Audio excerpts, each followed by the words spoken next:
నమస్తే రమ్మగారు. నమస్తే జయ. మంచి చందమామ కథ ఒకటి చెప్తారండి. పూర్వం కాశ్మీర్ నగరానికి సుకేతుడు అని ఒక రాజుగారు ఉండేవారు. శ్రీనగరు కాశ్మీర్ రాజ్యానికి రాజధాని కదా. ఆయన చాలా బాగా పరిపాలించేవాడు. అలాగే ఈ శ్రీనగరానికి దగ్గర అంటే ఒక మాదిరి దూరంలో శ్రీనగరం అంత పేరు ప్రఖ్యాతులు ఉన్న ఇంకో నగరం ఉండేది. ఆ నగరంలో ఒక న్యాయాధికారి ఒక ఆయన ఉండేవాడట. చాలా అద్భుతంగా తీర్పులు చెప్పేవాడు. అప్పుడప్పుడు ఆయన చెప్పిన తీర్పుల గురించి శ్రీనగరంలో కూడా చర్చలు వచ్చాయి. శ్రీనగర్లో కూడా చర్చించుకునేవాడు. ఎంతో బాగా తీర్పు చెప్పాడు, ఆయన చాలా బాగా చేస్తాడని వింటూ ఉండేవాడు సుకేత్ మహారాజు. ఒకనాడు ఆయన ఏమనుకున్నాడంటే, ఏమిటో చూద్దాం. ఇప్పుడు ఆ ఊరు నుంచి శ్రీనగర్కి కథ చేరేటప్పుడు ఒక కథ ఏదైనా రకరకాల రంగులు పులుముకుంటుంది అంతేగా. అక్కడ ఉన్న విషయం ఒకటైతే ఇక్కడ ఇంకో కొత్త విషయం వస్తుంది కదా. రాజుగారి గాడి చెవులు అని చెప్తే ముత్తాత గారి గాడి చెవులు అని వస్తుంది చివరికి. అలాగే అవుతుంది. మనమే స్వయంగా వెళ్ళి చూద్దామని ఆయన భావించి ఒకసారి ఏం చేశాడట, సామాన్య దుస్తులు ధరించి తన పంచకళ్యాణి కాకుండా ఒక మామూలు గుర్రం, కొంచెం బలమైన గుర్రాన్ని వేసుకుని, ఆ గుర్రం ఎక్కడుంది, ఆయన శాలలో ఉండేది రెగ్యులర్గా, ఆయన రెగ్యులర్గా తిరగడానికి వాడుకునేది పంచకళ్యాణి కాకుండా ఆ సామాన్య గుర్రాన్ని ఎక్కి ఇంకో నగరానికి వెళ్ళడం మొదలుపెట్టాడు. ఆ నగరానికి చేరటానికి ఇంకొక 10 ఆమడలు దూరం ఉండగా ఒక ధర్మశాల ఏదో వచ్చింది. ఈయన అక్కడ దిగి ఏదో మంచినీళ్ళు తాగాడు, ఏదో ₹1 అక్కడ ఇచ్చాడు, పళ్ళు గిళ్ళు ఇవ్వ కనపడితే కొనుక్కుని తిన్నాడు. ఈయన మళ్ళీ గుర్రం ఎక్కుతుంటే ఒక బిచ్చగాడు ఒక అతను కనపడ్డాడు, ధర్మప్రభు అని దగ్గరకు వచ్చాట. ఈయన ఒక పావలా తీసి వాడి చేతిలో పెట్టబోతే అతను అన్నాడు, బాబు అది కాదండి, శ్రీనగరం వెళ్ళాలి, మరి అడుక్కునేవాడిని కానీ నేను, కాస్త ఏదో ఎవరి ధర్మం మీద అయినా బతికేవాడిని కానీ వెళ్ళడానికేమో ఏ బండి దొరకలేదండి, మరి వానొచ్చేలాగా ఉంది, మీ గుర్రం ఎక్కించుకుని నన్ను దింపుతారా కాస్త అన్నాడు. గుర్రం చక్కగా బలమైంది, ఇద్దరిని ఈజీగా మోసేస్తుంది. ఈయనేమనుకున్నాడు, సామాన్యమైన బట్టలోనో అందుకని అడిగాడు, ఎక్కించుకుందాంలే అని అతన్ని కూడా తనతో పాటు ఎక్కించుకున్నాడు. ఇద్దరు కలిసి శ్రీనగరం లోపలికి చేరాక లోపలికి కూడళ్ళ దాకా వచ్చి, దిగవయ్యా బాబు అన్నాడు. ముందు నువ్వు దిగు అన్నాడు బిచ్చగాడు. అనేసరికి ఈయనేమనుకున్నాడు, ఓహో వీడు దిగలేడు, నేను దిగి ఇతన్ని దింపాలి అని చెప్పి తను దిగాడు. దిగాక ఇప్పుడు దిగన్నాడు. ఏమిటి దిగేది, నువ్వు దిగావుగా ఇంక నువ్వు వెళ్ళిపో అన్నాడు బిచ్చగాడు. రాజుగారు ఆశ్చర్యపోయాడు, అదేమిటి నా గుర్రం మీద కూర్చుని అలా అంటావు అనగానే బిచ్చగాడిని, నీ గుర్రం ఏమిటి, ఇంకా నయం, ఈ గుర్రం నాది, నువ్వు నిన్నెక్కించుకున్నా కూడళ్లలో నీవు దింపా, ఈ ఊరు మాది, ఈ గుర్రం నాదని మొదలుపెట్టాడు.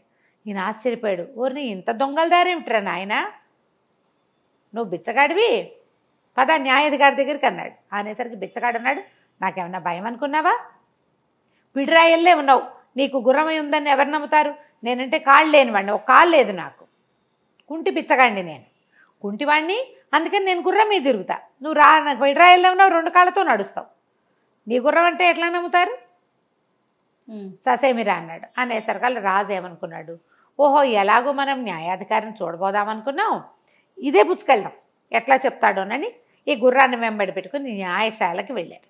ఓకే. ఈయన కూడా ఎక్కాడు, ఇద్దరు కలిసి అక్కడ దాకా పోయాక సరే ఈయన లోపలికి వెళ్ళాడు. న్యాయం కోసం వచ్చామని చెప్పారు.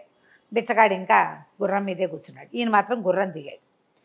లోపలికి తీసుకెళ్ళారు. న్యాయాధికారి ఎవరినైనా ఏమిటంటే, అయ్యా మాది శ్రీనగరం అండి, నేను ఇక్కడ పని మీద వచ్చాను, ఒక వ్యక్తిని కలుద్దామని, వచ్చే దారిలో ధర్మశాల దగ్గర ఆగాను, అక్కడ ఇతను ఈ కాలు లేని మా కాలుకి చేతి కింద చెక్క కాలు పెట్టుకున్న ఒక అతను నన్ను సహాయం అడిగాడు, సహాయం అడిగితే ఎక్కించుకున్నాను బాబు, కూడల దగ్గర దింపుతుంటే ఈ గుర్రం నాదని మొదలుపెట్టాడు, తీసుకొచ్చాను అన్నాడు. ఏమయ్యా నీ సంగతి ఏమిటని ఆయన అడిగాడు న్యాయాధిపతి. ఈ బుచ్చగాడు అన్నాడు, కుంటి బిచ్చగాడు, కాదండి బాబు, నాకు అసలు కాళ్ళు లేదు, ఒక కాలేమో పూర్తిగా లేదు, మోకాలు దాకా లేదు, 2వ కాలు పాదం దాకా లేదు, నేను కర్రలతోటే నడుస్తానండి, మరి తిరగలేక నేను గుర్రం కొనుక్కున్నాను, నా శక్తి అంతా ధారపోసి, ఈ గుర్రం నాదండి, ఆ రోడ్డు మీద ధర్మశాల దగ్గర ఉండి ఊళ్ళోకి వెళ్ళాలంటుంటే బళ్ళు ఎందుకని పోనీలేమని నేను ఎక్కించుకుంటే ఇట్లా అంటున్నాడండి అన్నాడు.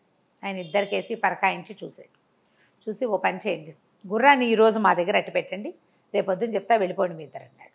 అదే సమయానికి ఇంకో ఇద్దరు వచ్చారు. ఒక ఆవిడ మూగావిడని తీసుకుని ఇద్దరు, ఒక కరణం గారు ఒక రైతు. ఆ మూగావిడ తమ భార్య అంటే తమ భార్యని కొట్టుకుంటున్నారు వాళ్ళిద్దరు. ఆమె ఏం చెప్పలేదు కదా భర్త ఎవరు అంటే, ఆవిడకి బాగా మాటలు కూడా అర్థం కావు. సరే ఈయన ఏమన్నాడు, ఆ భార్యని ఇక్కడ అట్టుపెట్టి మీ ఇద్దరు బొండి రేపొద్దున రండి అన్నాడు. అక్కడి నుంచి ఇంకో ఇద్దరు వచ్చారు. ఒకడేమో నూనె గానుగవాడు. వాడు ఒళ్ళంతా అక్కడక్కడ నూనె మరకలు, చేతుల నిండా నూనె జిడ్డు, నూనె మరకలు, వాడు నూనె వాసన వస్తూ. ఇంకొకడు కటికవాడు, అంటే అతను మాంసం కొట్టువాడు అనమాట. అతని చేతిలో ఇంత డబ్బులున్నాయి. డబ్బులుంటే ఏమని చెప్తున్నారు, బాబు నేను నూనె కొనుక్కోవటానికి వచ్చానండి, జేబులో చిల్లర ఎంచుతుంటే ఆ డబ్బులన్నీ నావేనంటున్నాడండి నూనె కొట్టువాడు అని కటికవాడు చెప్పాడు. నూనెవాడు అంటాడు, కాదండి ఈ కటికాయన నా దగ్గరికి వచ్చాడు, ఒక మొహరుకి అంటే బంగారు నాణ్యానికి చిల్లర ఇస్తానంటే నూనె తీసుకుంటానన్నాడు, నేను చిల్లర లెక్కిస్తున్నాను, చిల్లర లెక్కిస్తే మొత్తం చిల్లర నా దగ్గర నుంచి లాగేసుకున్నాడు, తందేనన్నాడు, మొహరు ఇవ్వలేదు, చిల్లర తందేనంటున్నాడండి అన్నాడు. అనేసరికల్లా ఇహ సరే ఈయన ఏమన్నాడు, చిల్లరంతా అక్కడ పెట్టండి, మీ ఇద్దరు వెళ్ళి రేపొద్దున రండి అన్నాడు. మర్నాడు రాజుగారు వెళ్ళిపోయాడు, కటికవాడు నూనెవాడు వెళ్ళిపోయారు, మన కరణం గారు రైతు కూడా వెళ్ళిపోయారు. మర్నాడు పొద్దున వచ్చారు. పొద్దున వచ్చేసరికల్లా సరే ఈయన ఏం చేశాడు, కరణం గారిని మొదట పిలిచాడు, మీ ఆవిడ మీరు తీసుకుపోండి అని చెప్పి ఆ రైతుకి 50 కొరడా దెబ్బలు కొట్టండి రా వీణ్ణి అని రైతుకి 50 కొరడా దెబ్బలు విధించాడు. ఓకే. రాజుగారు చూస్తున్నాడు, కరణం గారి భార్య ఆవిడ మూగావిడ ఉంది కదా, భర్తను చూడగానే కొంగు కప్పుకొని ఆయన వెనకాల పడి వెళ్ళిపోయి అక్కడి నుంచి ఈ నూనె కాసులు నూనెవాడు కటికవాడు మొత్తం కాసులు చిల్లర నాణ్యాలన్నీ కటికవాడివి. నూనెవాడికి 50 కొరడా దెబ్బలు విధించారు. నువ్వు మోసం చేయడానికి చూసావు, వ్యాపారాల్లో మోసాలు చేయడానికి కుదరదు, ఇంకొకసారి కనుక మళ్ళీ నువ్వు ఇలాంటి అభియోగంతో వచ్చావంటే నీ వ్యాపారపు లైసెన్స్ క్యాన్సిల్ చేస్తామని వాడిని బెదిరించారు. అక్కడి నుంచి రాజుగారిని వెంట తీసుకుని వెళ్ళి, బాబు మీ గుర్రాన్ని గుర్తుపట్టండి, వీళ్ళిద్దరిని తీసుకెళ్ళాడు. రాజుగారిని బిచ్చగాడిని తీసుకెళ్ళి గుర్రం దగ్గరికి తీసుకెళ్ళి ఉంచోబెట్టారు. ఇక్కడ ఒక 20 గుర్రాలు ఉన్నాయి, ఈ శాలలో మీ గుర్రాన్ని గుర్తుపట్టండి అన్నాడు. రాజుగారు గుర్తుపట్టాడు, కుంటివాడు గుర్తుపట్టాడు. అరే ఆ గుర్రాన్ని ఇటు తింటరా అన్నాడు. అనేసరిగా గుర్రం వచ్చింది. గుర్రాన్ని పిలిపించాడు. పిలిపించిన తర్వాత ఆయన కళ్ళని చేతిలో పెట్టి రాజుగారికి అప్పచెప్పేశాడు. మీ గుర్రాన్ని మీరు తీసుకెళ్ళండి అని చెప్పి, ఒరే వీడిని చెరసాల్లో పడేయండి రా అన్నాడు. వాడు లబో దిబోమని కుంటి పిచ్చగాడు ఏడ్చుకుంటూ పోయాడు. ఈయన అడిగాడు, బాబు ఎలా కనిపెట్టారు మీరు? ఇవన్నీ కూడా 3 కేసులు చూశాను నేను. ఇప్పుడు నా గుర్రం నాదే, న్యాయంగా జరిగింది, నాకు ఇచ్చిన తీర్పు న్యాయమైన తీర్పు, నా గుర్రం నాదే, కానీ ఎలా గుర్తుపట్టారు మీరు అని. నేను గుర్తుపట్టాను నా గుర్రాన్ని. కుంటివాడు కూడా గుర్తుపట్టాడు కదా. కుంటివాడు వాడు 1 గంట ప్రయాణం చేశాడు, 2 గంటలు ఆ గుర్రపు తాలూకు రూపరేఖలన్నీ చూస్తూ ఉన్నాడు. ధర్మశాలలో రాజుగారి లోపల భోజనానికి వెళ్ళాడా, ఏదో తాగడానికి వెళ్ళాడు. వీడు బయట కూర్చుని గుర్రం తాలూకు చెవులు ముక్కు మూతి అన్నీ పరీక్ష చేసి 100 గుర్రాల్లో కూడా దాన్ని గుర్తుపట్టేంత పరిజ్ఞానాన్ని సంపాదించేసుకున్నాడు. 1 గంట 2 గంటల ప్రయాణం చేశాడు, వాడు గుర్తుపడతాడు న్యాచురల్. అంటే ఆయన పక్కపక్క అన్నవాడు, మీరు గుర్తుపట్టడం కాదండి, మీ గుర్రం మిమ్మల్ని గుర్తుపట్టింది. గుర్రము కొత్త వాడిని చూస్తే ఏమీ ఎక్స్ప్రెషన్ ఇవ్వదు, చూస్తూ ఉంటుంది. వీడెవడో నాకెందుకు అని 100 మందిని చూస్తుంది. అది ఎవరిని చూసినా ఎక్స్ప్రెషన్స్ ఇవ్వదు. గుర్రం ఓనర్ని చూస్తే ఎక్స్ప్రెషన్ ఇస్తుంది, అది కళ్ళార్పి చెవులే దిక్కపడుస్తుంది. దానికేసే చూస్తే మనకు అర్థమవుతుంది. పరిచితమైన ముఖం కనపడితే దాని లక్షణం వేరుగా ఉంటుంది, దాని ఓనర్ని అది గుర్తుపడుతుంది, తన మీద స్వారీ చేసే వాడిని అది గుర్తుపట్టేస్తుంది కదా.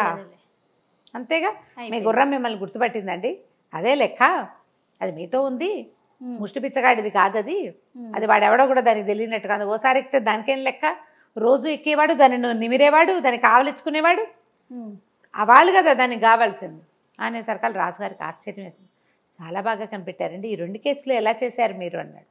ఇది కూడా విచిత్రమైనది ఏం కాదు, కన్నగారి భార్యని మా ఇంటికి తీసుకుపోయాను, రాత్రి ఆవిడ అమ్మ కలమిచ్చి పెన్నులో ఇంకుపోయమ్మా అన్నాను. వాడు క్షణాల్లో పోసేసి ఇచ్చేసింది. రోజు చేస్తుంది ఆవిడ ఆ పని. రైతు భార్యకి పెన్నులో ఇంకుపోయటం ఎటా వస్తుంది? అంతే కదా, కర్ణంగారి భార్య కాబట్టి ఆయన రాసుకుంటాడు, ఆవిడ పెన్నులో ఇంకుపోసి పెడుతుంది భర్తకి. బాగుంది. కలం దానిలో పోయమంటే చక్కగా పోసేసి మూత పెట్టింది, వేళ కంటలేదు, కింద చుక్క పడలేదు. అంచేత ఆవిడ కర్ణంగారి భార్య అని తెలుసుకున్నాను. తర్వాత ఆవిడ భర్తను చూడగానే కొంగొప్పుకుని ఆయన వెనకాల పడి వెళ్ళిపోయింది చూసారా అన్నాడు. మరి ఇప్పుడు ఈ కాసులు ఎట్లా కనిపెట్టారండి? చిల్లర అంటే దాందే ఉంది. నూనె గానుగ వాడు వచ్చాడా, చేతులంతా జిడ్డోడుతూ నూనెగా ఉన్నాయి. వాడు చిల్లర లెక్క పెడుతుంటే వాడి చేతిలో నుంచి కటికవాడు లాక్కున్నాడని చెప్పాడు. మరి ఇప్పుడు నూనె చేతులతో కాయిన్స్ లెక్క పెడితే నూనె అంటదా వాటికి?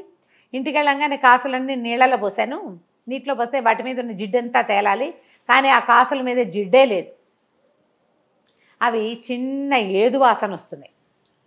మరి అతను మాంసం కొట్లో ఉంటాడు, ఎంతో కొంత మాంసపు వాసన అంటదు వాటికి. కాబట్టి ఆ కాసులు పూర్తిగా కటికవాడివే. వాడే లెక్క తీస్తుంటే డబ్బులు తీసి లెక్క పెట్టుకుంటాడు నూనె కొనుక్కోవడానికి.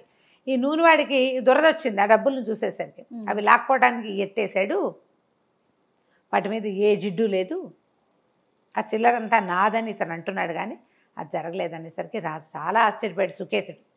మంచి సరదా వచ్చింది ఆయనకి. థ్యాంక్స్ చెప్పి తన గుర్రాన్ని తీసుకుని శ్రీనగరానికి వెళ్ళిపోయి ఓ 10 రోజుల తర్వాత చక్కగా రాజలాంఛనాలతోటి ఈ నగరానికి ఈ న్యాయాధికారిని పిలిపించుకుని తన దగ్గరే శాశ్వతంగా అట్టపెట్టుకున్నాడు. ఎందుకంటే అతను పొరపాటు పడ్డు, తప్పులు చేయకుండా ఉండడానికి మ్యాక్సిమం ప్రయత్నం చేస్తాడు. న్యాయమైన ఐడియాలు తెలివితోటి చేస్తాడు. ఎంత తెలివిగా ఉన్నాయి చూడు, మూడు విషయాలు. ఇలాంటి తెలివిగల నిర్ణయాలు చేసేవాళ్ళు పాతకాలపు న్యాయాధికారులు. సాక్ష్యాల మీదే ఆధారపడకుండా తమ బుర్రని వాడేవాళ్ళు అనమాట. కథ కంచికి మనం ఇంటికి. సూపర్. నమస్తే రమ్య. నమస్తే. సుమన్ టీవీలో మీ పర్సనల్ అండ్ బిజినెస్ ప్రమోషన్స్ కోసం కింది నెంబర్కి కాంటాక్ట్ చేయండి.